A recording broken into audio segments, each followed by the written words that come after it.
Apakah benar tauhid dibagi menjadi tiga? Tauhid jangan dibagi.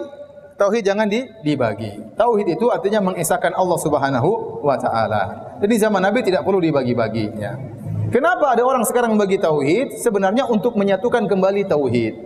Kenapa? Karena di sebagian juz dari tauhid ternyata ada penyimpangan.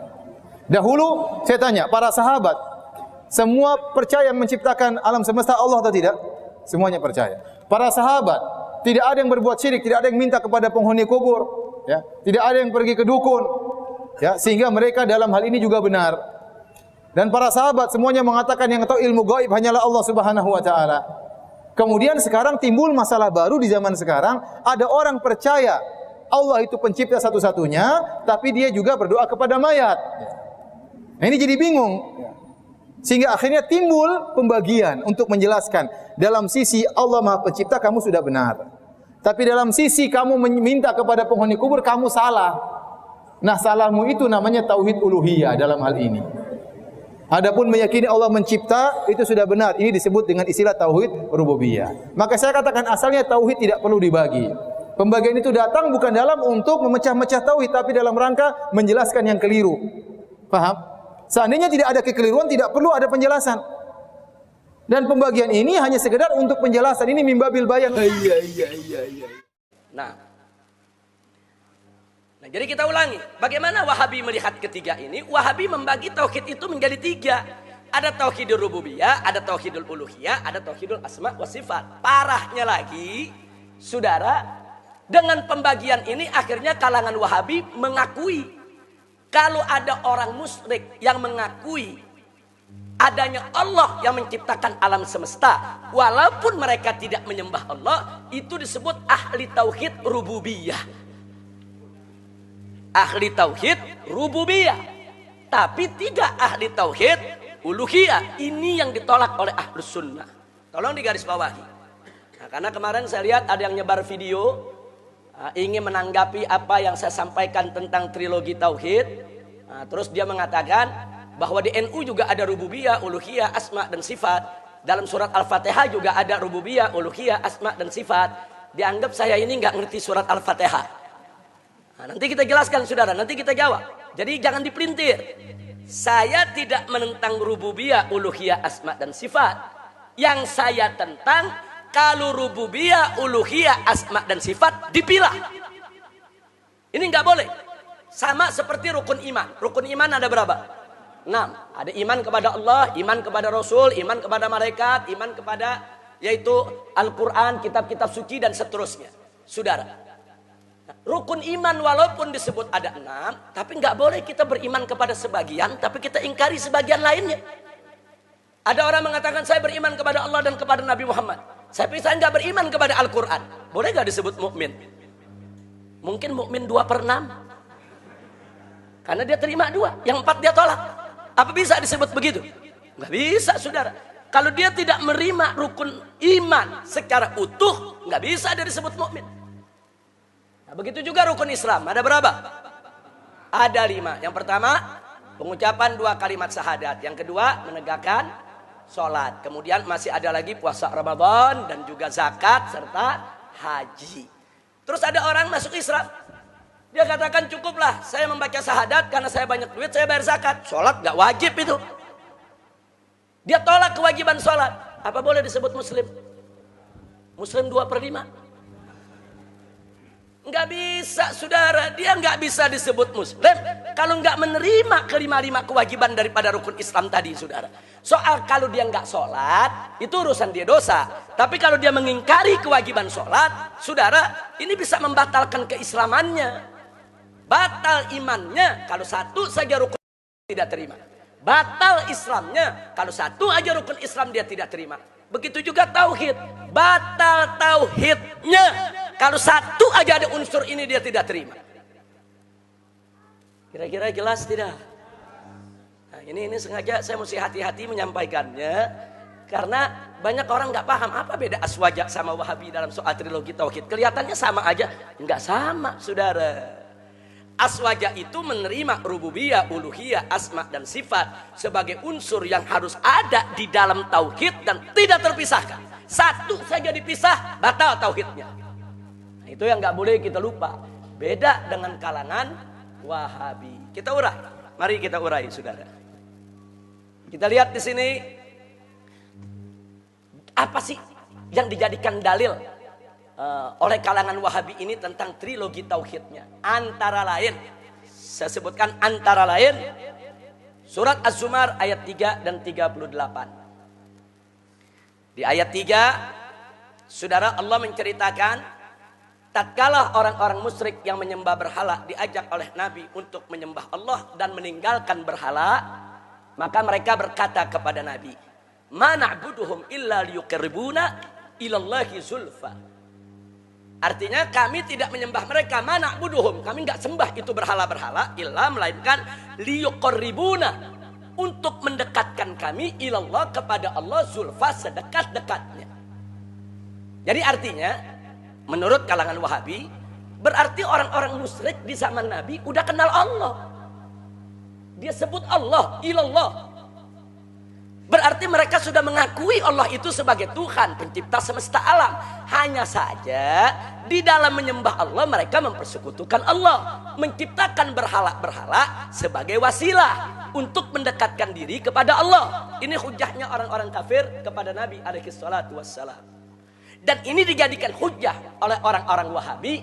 Berarti orang-orang musyrik di zaman Nabi itu punya tauhidur rububiyah. Mereka ahli tauhid rububiyah. Tapi mereka bukan ahli tauhid uluhiyah. Nah, begitu juga saudara di ayat ke-38. Allah menyatakan kepada Nabi alaihi salatu wassalam dalam ayat ini, wala in sa'alta man khalaqas samawati wal arda la yaqulunallah. Hei Muhammad, jika kamu bertanya kepada mereka itu para penyembah berhala, man khalaqas samawati wal arda, siapa menciptakan langit dan bumi?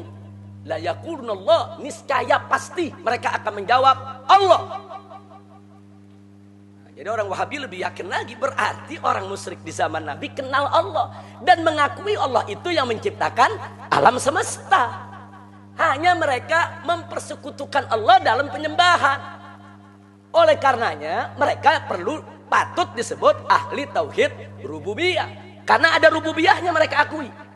Cuman saat menyembah Allah, mereka nggak punya tauhid uluhiyah. Ini yang jadi persoalan di sini ya ikhwan. Yang jadi persoalan, orang-orang musyrik ini disebut ahli tauhid. Ini jadi persoalan serius bagi ahli sunnah. Nggak sembarangan. Mari kita lihat selanjutnya saudara. Jadi surat Az-Zumar ayat 3 dan 38 tadi menginformasikan kepada kita bahwa kaum musyrikin di zaman Nabi mengakui akan adanya Allah subhanahu wa ta'ala sebagai Tuhan pencipta alam semesta. Kalau begitu, saudara, mereka adalah ahli tauhid rububiyah dalam pandangan Wahabi.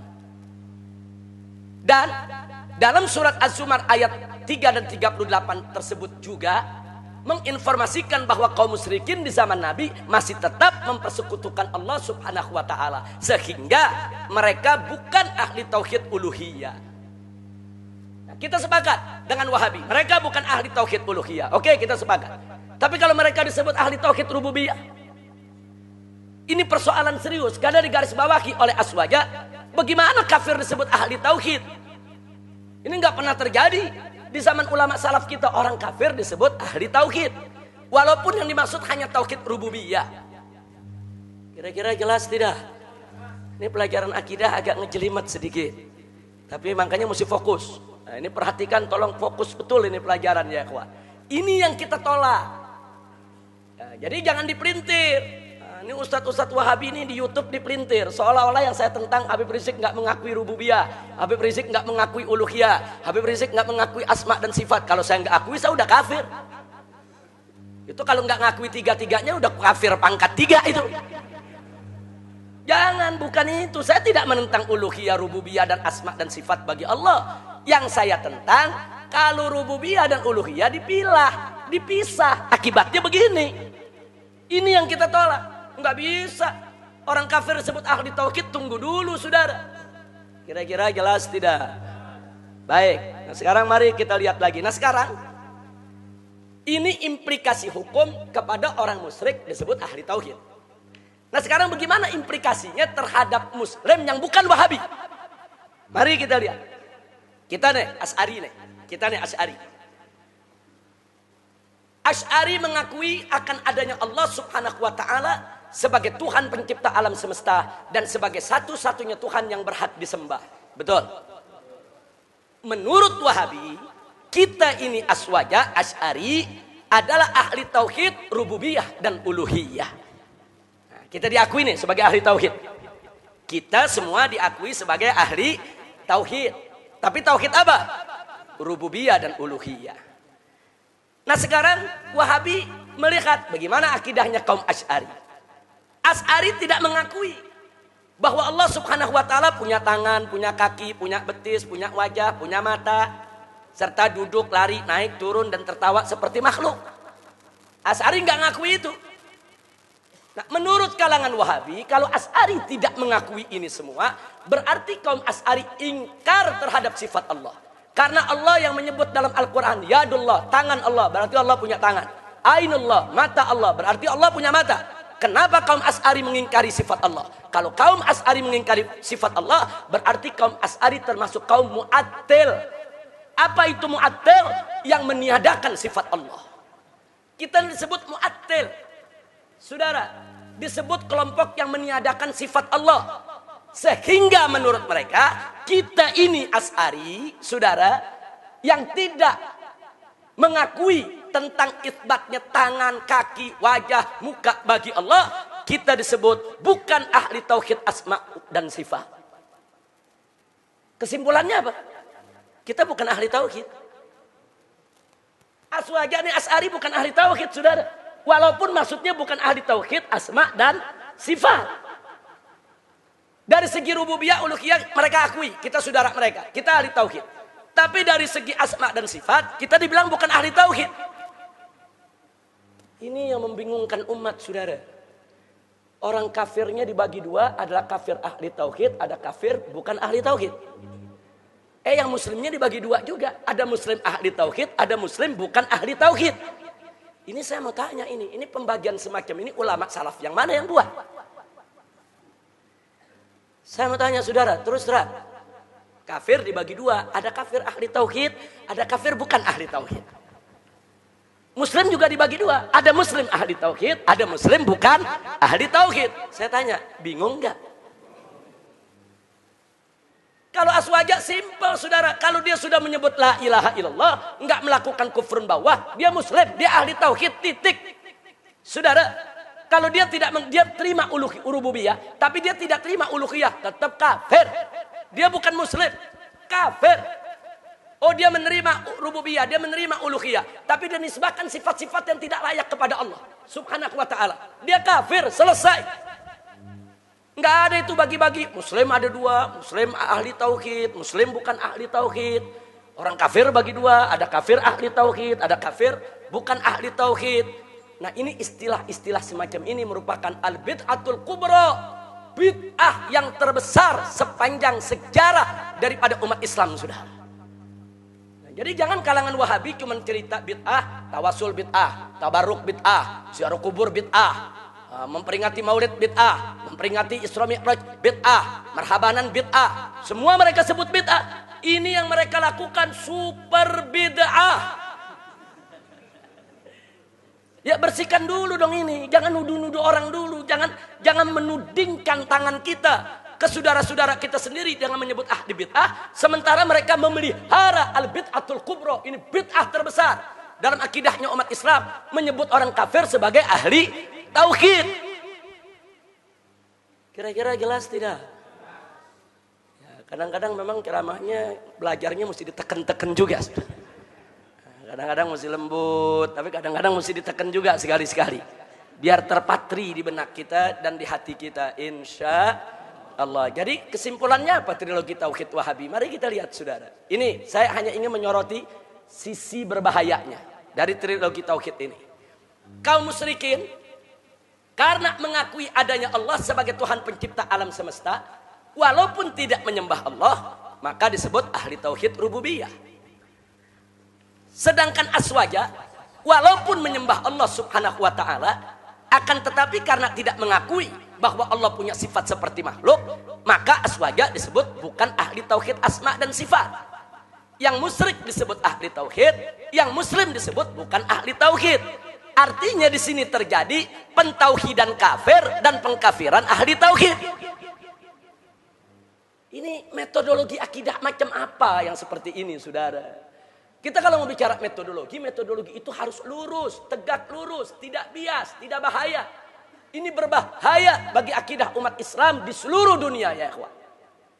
Nah, jadi konsep pentauhidan kafir dan pengkafiran ahli tauhid, saudara, ya ini adanya cuma di Wahabi. Liberal aja nggak punya, saudara. Liberal itu udah super bahaya, nggak punya. Nah, ini kita saling koreksi. Jadi saya di sini, saudara, bukan ingin menjatuhkan Wahabi, tapi saya ingin memberikan pemahaman kepada saudara-saudara saya yang ada di Wahabi. Ayo kita dialog baik-baik. Ayo kita duduk sama-sama. Jangan kau teriak-teriak di YouTube, menyesat-nyesatkan Asy'ari, mengkafir-kafirkan Asy'ari. Saudara, tunggu dulu. Kalau kita mau buka-bukaan, kita bisa buka. Ini kita buka sekarang buat umat. Kan yang begini-begini umat banyak nggak tahu, saudara. Umat nggak tahu yang begini-begini, saudara. Sebab ini bukan pelajaran tabligh akbar, bukan. Ini kalau kita mau kaji, ini kuliah di universitas, saudara. Nah kan ini jamaahnya jamaah tabligh. Nah kalau udah jamaah tabligh akbar, kadang-kadang disuntik pelajaran kuliah setengah mati Profesor Baharud. Nah, jadi kira-kira jelas tidak? Yang begini karena tidak dilemparkan tabligh akbar, umat gak paham, umat mesti tahu. Jangan umat cuma pasrah terima di bid'ah-bid'ain, saudara. Umat maulid di bid'ah, oh iya, aneh ahli bid'ah, aneh ini nggak bisa jawab. Nggak taunya yang ngatain super bid'ah, saudara. Kira-kira jelas tidak?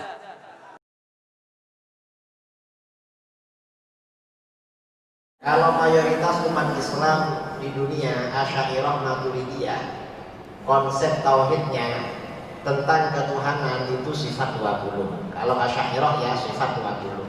Kalau Wahabi konsep tauhidnya tauhid dibagi 3. Ada tauhid rububiyah, tauhid uluhiyah, tauhid asma wa sifat.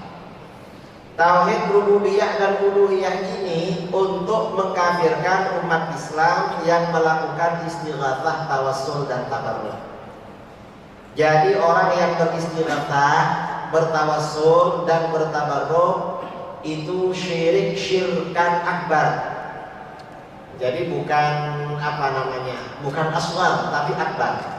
Syiriknya syirik akbar. Itu orang yang beristighatsah, bertawassul dan bertabarruk, dianggap syirik akbar oleh mereka. Kemudian tauhid asma wa sifat ini untuk menyesatkan dan mengkafirkan mayoritas umat Islam yang akidahnya tanzih. Tanzih itu artinya menyucikan Allah dari menyerupai makhluk dan menyucikan Allah dari membutuhkan tempat dan arah. Karena Wahabi beriktikad Tuhan itu wajib bertempat. Tempatnya ada di Arasy. Setiap pukul 3 malam turun ke langit pertama di dunia. Itu mereka di dalam iktikad mereka. Kalau mayoritas umat Islam akidahnya akan sifat 20. Wujud idam baqa mukhalafatul hawadithi qiyamuhu bi nafsihi. Memang Allah itu maha suci dari tempat. Jadi memang dari tauhidnya saja mereka tauhidnya ini memang tauhid apa ya? Tauhid mengkafirkan umat Islam di luar golongannya. Jadi semua perbedaan Wahabi, mayoritas sebagian besar perbedaan Wahabi dengan mayoritas umat Islam itu rumusannya kembali kepada pembagian tauhid dibagi 3, yaitu rububiyah, uluhiyah, asma wa sifat. Ini yang masalah takfir. Kemudian oleh kelompok teroris ya, kelompok ISIS atau Ikhwan yang afiliasinya kepada Wahabi, tauhid 3 ditambah tauhid yang keempat, yaitu rububiyah, uluhiyah, asma wa sifat. Yang keempat adalah tauhid hakimiyah, untuk memvonis tauhid kepada pemerintahan atau rezim yang dianggap tidak menjalankan syariat oleh mereka. Ini tauhid mereka. Jadi bahwa Wahabi ini memang vonis dari kita ini adalah khawarij, ini sudah maklum. Dan memang mereka ini mengkafirkan orang-orang yang beristighatsah, bertawassul dan bertabarruk. Mengapa dikafirkan oleh mereka? Orang yang beristighatsah, bertawassul dan bertabarruk itu berarti melanggar tauhid uluhiyah. Tauhid mereka masih sebatas rububiyah. Kita ini mayoritas umat Islam di Indonesia karena memang sejak awal ya beristighatsah, tawassul, tabarruk itu tauhidnya tauhid rububiyah. Dan oleh Wahabi tauhid rububiyah ini juga diyakini oleh Abu Jahal, oleh Abu Lahab dan orang-orang musyrik. Bahkan kata Wahabi semua manusia, orang kafir, orang musyrik, orang Yahudi, orang Nasrani, orang Hindu, orang Buddha, semua kata Wahabi bertauhid secara rububiyah.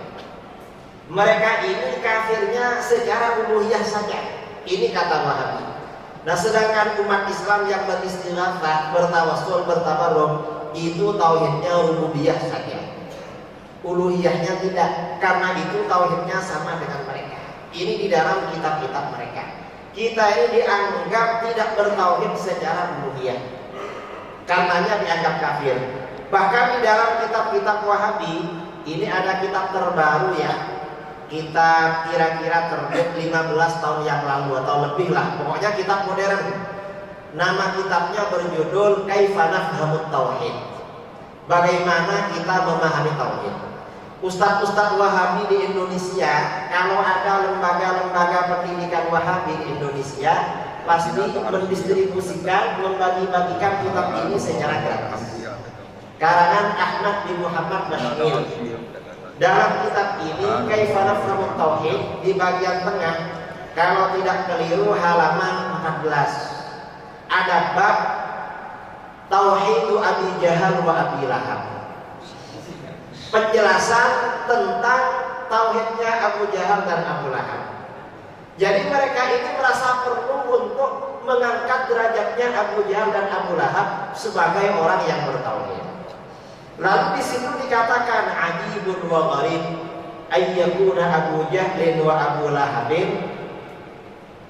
Ajibun wa gharib ayyakuna Abu Jahal wa Abu Lahab aktsara tauhidan lillah wa akhlasa imanan bihi minal muslimin alladzina tawassaluna bil awliya wassalihin. Sungguh mengherankan dan sungguh aneh, ternyata Abu Jahal dan Abu Lahab lebih mantap tauhidnya kepada Allah dan lebih bersih imannya kepada Allah daripada umat Islam yang bertawassul dengan para wali dan orang-orang soleh. Jadi dalam kacamata Wahabi, Abu Jahal, Abu Lahab derajatnya lebih tinggi daripada umat Islam. Karena tauhidnya lebih mantap dan imannya lebih bersih. Makanya ketika saya dialog dengan Wahabi, saya katakan, kamu tidak mengikuti tauhidnya Al-Quran dan Sunnah. Lalu ikut siapa? Kamu ikut tauhidnya Abu Jahal dan Abu Lahab.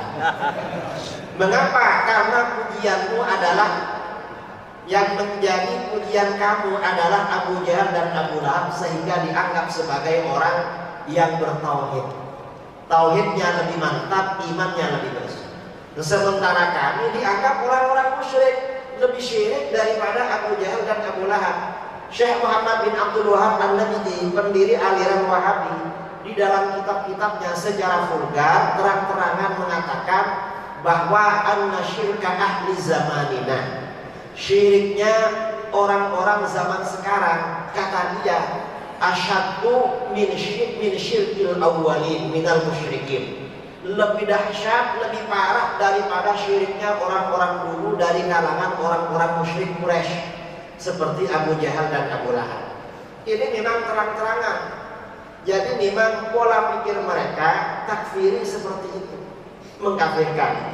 Nah, kita mayoritas umat Islam beristighatsah, bertawassul dan bertabarruk itu semata-mata mengajarkan Al-Quran dan hadis. Al-Quran dan hadis, tentunya Al-Quran dan hadis seperti yang difahami, seperti yang dijabarkan ya, Al-Quran dijabarkan di dalam hadis-hadis Rasulullah SAW, lalu diterapkan, diaplikasikan, dipraktekkan oleh para sahabat dan dikokohkan oleh para ulama salaf dari berbagai mazhab dulu di kalangan mazhab Ahlus Sunnah wal Jamaah. Karena itu bagi kita istighatsah, tawassul, tabarruk sama sekali bukan syirik. Karena itu memang ajaran Al-Quran dan hadis. Di dalam Al-Quran dan hadis masalah istighatsah, tawassul, tabarruk itu dijelaskan. Salah satu ayatnya adalah di dalam Al-Quran, ya ayyuhalladzina amanu taqullaha wabtaghu ilaihil wasilah. Istighatsah, tawassul, tabarruk itu semuanya bagian daripada wasilah. Karena semuanya bagian daripada wasilah, maka ada masalah, berarti masuk di dalam perintah itu. Ini yang menjadi keyakinan mayoritas umat Islam tentang istighatsah, tawassul dan tabarruk. Jadi gara-gara tauhid rububiyah uluhiyah ini, orang-orang Wahabi mengkafirkan mayoritas umat Islam, dan umat Islam yang pergi ke kuburan.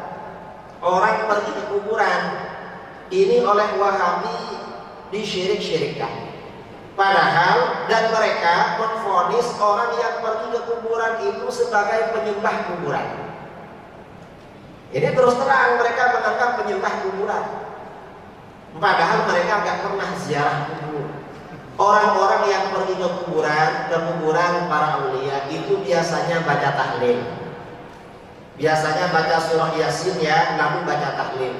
Setelah membaca itu berdoa kepada Allah dengan wasilah ahli kubur yang soleh itu sebenarnya gak ada yang minta. Misalnya pergi ke makam Syekh Kuala, wahai Tuan Guru Syekh Kuala, kabulkan hajat saya, gak ada begitu itu.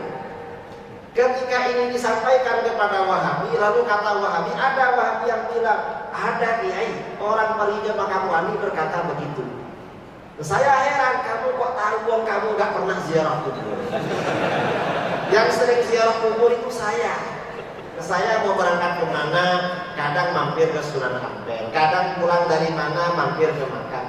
Gak pernah dengar, kamu gak pernah ke sana malah dengar. Ini hebatnya kamu. Ini yang pertama lagi ya. Wahabi ini sering buat alasan.